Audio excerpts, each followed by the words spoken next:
Hello guys, আমি সুস্মিতা। তোমরা দেখছো সুস্মিতাস ব্লগ। আশা করি তোমরা সকলেই খুব ভালো আছো, আর আমি অনেক বেশি ভালো আছি। ভালো তো থাকতেই হবে গাইস। আজকে আমার অনেক বড় একটা ইচ্ছে পূরণ হতে চলেছে। আজকে আমরা সবাই মিলে যাচ্ছি হচ্ছে নৈহাটি বড়মার কাছে। তো সকাল সকাল একদম বেরিয়ে পড়েছি। এখন বাজে 6:45। অলরেডি আমার অনেকটা লেট হয়ে গেছে। তো আজকে তোমরা আমার ভিডিও থেকে জানতে পারবে যে আমাদের বেহালা সাইড থেকে যেতে গেলে কিভাবে নৈহাটি যাওয়া যায়, বা বড়মার ওখানে পুজো দিতে গেলে ঠিক কী কী প্রসেস মেনটেন করতে হয়, সবই জানাবো তোমাদের। তো চলো, সবাই আমার জন্য ওয়েট করছে, অনেকটা লেট করে ফেলেছি। তো যাই হোক, ধর্ম হোক যার যার, বড়মা সবার, এই মন্ত্রেই পূজিত হন নৈহাটির বড়মা। তো আমরা সকাল সকাল বেরিয়ে পড়েছিলাম বড়মায়ের কাছে যাব বলে। তোমরা যারা চৌরাস্তা বা বেহালা থেকে যেতে চাও তারা মাজারহাট থেকেও যেতে পারো, শিয়ালদা বা হাওড়া থেকেও যেতে পারো। আমরা গেছিলাম মাজারহাট থেকে। প্রথমে আমরা মাজারহাটের একটা বাস ধরে নিই, ওখান থেকে নেমে টিকিট কেটে আমরা চলে যাই নৈহাটি লোকাল ধরে। এছাড়া তোমরা শিয়ালদা থেকে প্রচুর ট্রেন পেয়ে যাবে, হাওড়া থেকেও পাবে। আমার বাড়ি থেকে মাজারহাটটা যেহেতু কাছে, তাই আমরা মাজারহাটের ট্রেন ধরেছিলাম। আমাদের ওই সময় লেগেছিল 1.5 ঘন্টার মতো। তো যাই হোক, যারা যাবে সকাল সকাল একটু যাওয়ার চেষ্টা করো, কারণ ওখানে প্রচুর বড় একটা লাইন পড়ে।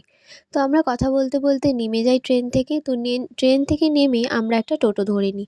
তোমরা টোটো নাও ধরতে পারো, মাত্র 5 মিনিটের রাস্তা। আমরা যেহেতু প্রথমবার গেছিলাম তাই টোটোটা ধরে নিই।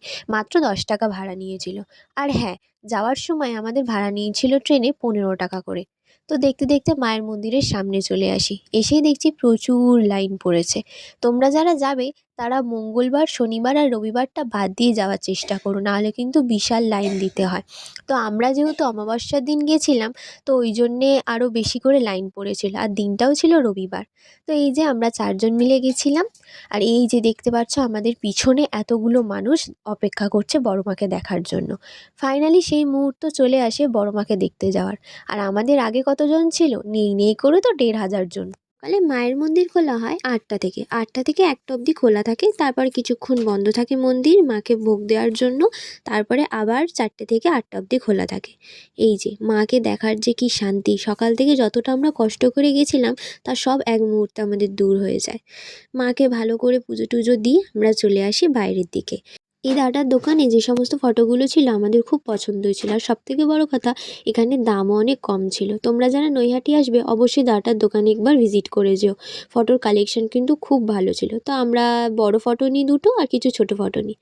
তারপরে আমরা দুপুরবেলা একটু খাওয়া দাওয়া কমপ্লিট করে নিয়ে আমরা সোজা চলে আসি স্টেশনের দিকে। আমরা টিকিট ফিকিট কেটে নিয়ে তারপর একটু অপেক্ষা করি, কারণ আমাদের 3:15-এ ট্রেন ছিল, আর আমাদের পুজো দিয়ে উঠতে উঠতেই বেজে গেছিলো 2:30। তো বেশিক্ষণ আমাদেরকে অপেক্ষা করতে হয়নি। তো আমরা স্টেশনে এসে টিকিট কেটে নিয়ে কিছুক্ষণ অপেক্ষা করি। তো তারপরেই আমাদের ট্রেন চলে আসে। ততক্ষণ দেখতে দেখতে এই বাঁদরটাকে দেখতে পাই। তো একটু খেলা দেখাচ্ছিল, আর আমরা সবাই বসে বসে ওখানে ওর খেলা দেখছিলাম।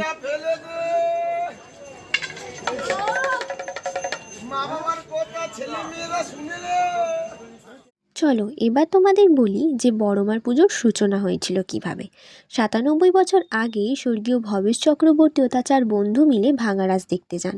সেখানে গিয়েই রাধাকৃষ্ণের বিশালাকার মূর্তি দেখে তারা বিস্মিত হন, এবং ঠিক তখনই ভবেশবাবু ঠিক করেন যে নৈহাটির ছোট রক্ষাকালীর মূর্তিকে বিশাল আকার দেবেন। যেমন ভাবা তেমন কাজ। প্রথম প্রথম এই মূর্তি ভবেশবাবুর বাড়িতেই নিজের বাড়ির মেয়ে রূপে পূজিত হতো। তার জন্যই নামকরণ হয়েছিল ভবেশকালী নামে। তারপর ধীরে ধীরে এই পুজো হয়ে ওঠে সর্বজনীন। এই ভবেশকালী হলেন আমাদের সকলের প্রিয় বড়মা। তারপর আমরা চলে আসি হচ্ছে একটু বাবুঘাটে সন্ধ্যা আরতি দেখবো বলে। তো এটাও আমার দেখা হয়নি। তো আমি ভাবলাম যে আজকে যখন বেরিয়েছি তাহলে একবারে সন্ধ্যা আরতিটা দেখেই যাব। তারপরে আমরা এই যে গঙ্গার ঘাটে এসে অপেক্ষা করছিলাম, তখনও শুরু হয়নি, প্রস্তুতি চলছিল। এই যে সেই মুহূর্ত, এটাও কিন্তু ভীষণ সুন্দর। বানারস হরিদ্বারের মতো পুরো একই রকম পদ্ধতিতে এখানে গঙ্গা আরতি হয়। তারপরে আস্তে আস্তে দেখা হয়ে যায় দাদাটার সাথে। এত সুন্দর পারফরমেন্স করছিল দাদাটা। তোমরা যারা যারা প্রিন্সেপ ঘাট যাও তারা হয়তো কখনো না কখনোই দাদাটাকে দেখে থাকবে। খুব ভালো লেগেছে দাদাটার ডান্স। তো আমি ভাবলাম একটু ক্যাপচার করে নিই। তারপর চলে আসি আমরা একটু খাওয়া দাওয়া করতে। খাওয়া দাওয়া কমপ্লিট করে নিয়ে আমরা ট্রেন ধরি বাড়ি ফিরবো বলে। প্রথমে আমরা প্রিন্সেপ ঘাটের ট্রেন ধরেছিলাম, তাই নেমে আবার সন্ধ্যা আরতি দেখে আবার ওখান দিয়ে আবার আমরা মাজারহাটের ট্রেন ধরি। এই প্যাকেটটার মধ্যে বড় মার সমস্ত ফটোগুলো ছিল, তাই আমি আর শুভ দুজনেই এভাবেই সারা রাস্তা আগলে বাড়ি ফিরেছি। কখন যে আমার ভিডিও করেছে বুঝতেই পারিনি। ফাইনালি গাইস বাড়ি চলে এসেছি। আজকে প্রচুর জার্নি করেছি আমরা, তো জানোই 6:45 নাগাদ বেরিয়েছিলাম আর এখন ঘড়িতে বাজে পাক্কা 8:30। তো প্রায় আমরা 12 ঘন্টার বেশি জার্নি করে ফেলেছি। তো আজকে অনেক বড় একটা ইচ্ছা আমাদের সবারই অনেক পূর্ণ হয়েছে। তো যাই হোক, তো চলো আবার দেখা হবে নেক্সট ব্লগে। ব্লগটা ভালো লাগলে অবশ্যই একটা লাইক কমেন্ট করে দিও। তো যাই হোক, তো চলো টাটা।